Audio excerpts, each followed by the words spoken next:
কিন্তু ঈদের জামাত শুরু হয় নাই, বুঝছো? এই কাদা পানির কারণে কিন্তু ঈদের জামাত শুরু হয় নাই। সামনেও কিন্তু হর্নেট, কাকা কিন্তু সেই টানতেছে, ঈদ মোবারক, ঈদ মোবারক, ঈদ মোবারক। আমরা যাচ্ছি ঈদের নামাজ পড়তে খুলনা সার্কিট হাউস মাঠে। চলো, অলমোস্ট এখন 7টা বাজে, তো ঈদের জামাত 7:30টায়। আমরা যাব এখন বাপ ছেলে দুইজনে মিলে ঈদুল আজহার নামাজ পড়তে খুলনা সার্কিট হাউস মাঠে। চলো, বিসমিল্লাহির রহমানির রহিম।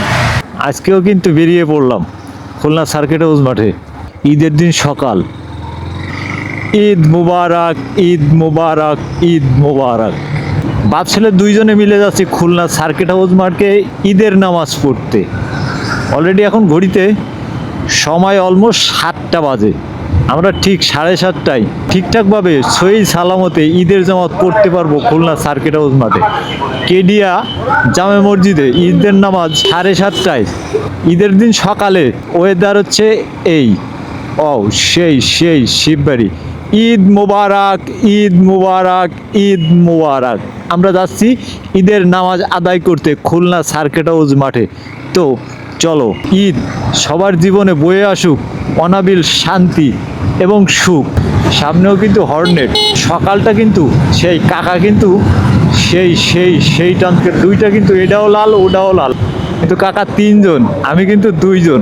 কাকার একটু গুতা দিলাম ঈদের দিন সকালবেলা। কাকা তো ছুটছে, দেখো কাকারে ধরা যাচ্ছে না, সেইভাবে কাকা ছুটছে। হ্যাঁ, অলরেডি আমাদের খুলনা সার্কিট হাউসের মাঠে চলে আসতে পারছি।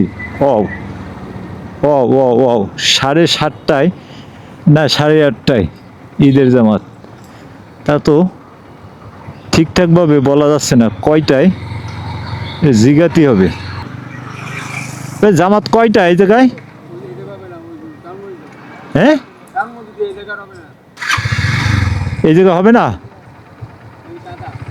দেখো, এই সার্কিট হাউস মাঠে কিন্তু ঈদের জামাত হয়, কিন্তু এবার পানির কারণে মনে হয় ঈদের জামাত হচ্ছে না। তো আমাদের সামনে খুলনা সার্কিট হাউস মাঠে পানির কারণে কিন্তু ঈদের জামাত বন্ধ আছে। ফয়েজ ঘাটের এই সাইডে ঈদের জামাত। ও, এই সাইডে আজকে হঠাৎ কাদা বাঁধার ফলে ঈদের জামাত এই জায়গায়। আমরা বাইককে সুন্দর করে সাইড করে রাখি নাকি। তো চলো,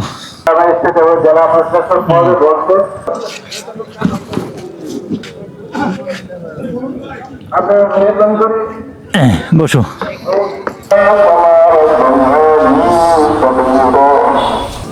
আল্লাহু আকবার, আল্লাহু আকবার, লা ইলাহা ইল্লাল্লাহু, আল্লাহু আকবার, আল্লাহু আকবার, ওয়ালিল্লাহিল হামদ। চলো, এটাও তো আমরা ঈদের জামাত পড়লাম 7:30টায়। বৃষ্টির কারণে কিন্তু আমরা নামাজ পড়তে পারিনি যে জায়গায় আমরা নামাজ পড়ার কথা, সার্কিট হাউস মাঠে। চলো, এই সাইড দিয়ে বেরোই। খুলনায় প্রাণকেন্দ্র এই সার্কিট হাউস মাঠে। এই জায়গায় কিন্তু একচোটে প্রায় 2000-2500 লোক নামাজ পড়তে পারে, কিন্তু আজকে সেই জায়গায় কিন্তু নামাজ পড়া পানির কারণে, বৃষ্টির কারণে কিন্তু ঈদের জামাত অনুষ্ঠিত হয় নাই। আর তৃতীয় জামাত শুরু হবে কয়টায়? 10:30টায়। তো আমরা প্রথম জামাতে নামাজ আদায় করছি ইনশাল্লাহ। সবাই কিন্তু ঈদের জামাত ঠিকঠাকভাবে আদায় করছে। তো আজকে সব থেকে বড় ব্যাপার, এই ঈদের দিনে সকালেই আমি তো আসছি সোনাডাঙ্গার থেকে, আমি কিন্তু জানি না যে ঈদের জামাত এই সার্কিট হাউস মাঠে হবে না। কিন্তু আইসে দেখি পুরা সার্কিট হাউস মাঠ ফাঁকা, কোনো লোকজন নাই। পরে শুনলাম যে বৃষ্টির কারণে এই সার্কিট হাউস মাঠে আজকে ঈদের জামাত শুরু হবে না। মানে সার্কিট হাউস মাঠে পুরা পানি। আমি অনেক দূরের থেকে তাকাই দেখলাম, এখন বাজে হচ্ছে 7টা, কিন্তু সার্কিট হাউস মাঠে কোনো লোকজন নাই। দেখো পানি, এই সাইডে কিন্তু জলবদ্ধ পানি হয়ে গেছে, দেখছো? এই দেখো, তোমাদের একটু দেখাই কেমন এসে অবস্থা।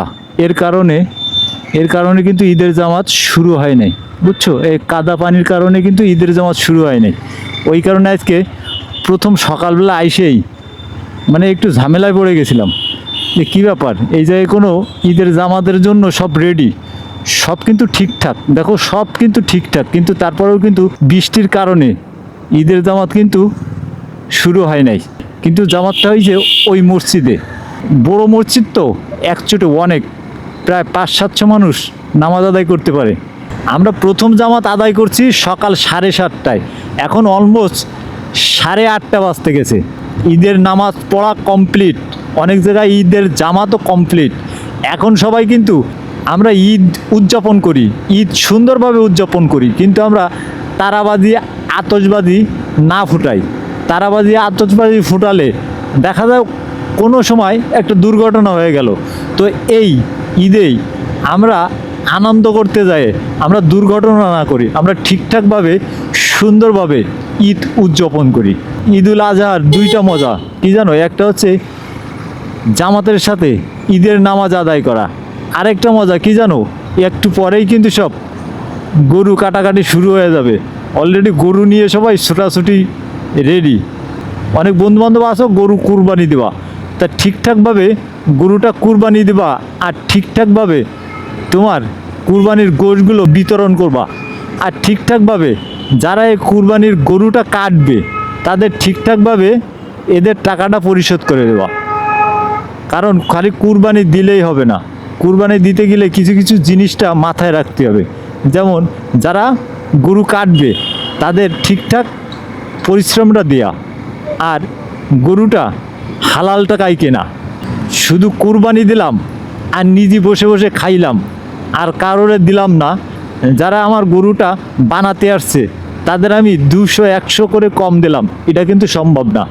সবাই সুন্দরভাবে ঈদ উদযাপন করবা। তো ভিডিওটা আর লম্বা করতে চাই না, আর যতক্ষণ পর্যন্ত আপডেট ভিডিও না নিয়ে আসি ততক্ষণ পর্যন্ত তোমরা থাকবা সুস্থ, তোমরা থাকবা ভালো, আর দেখবে এমনি টুটুল ফেসবুক পেজ। আল্লাহ হাফেজ।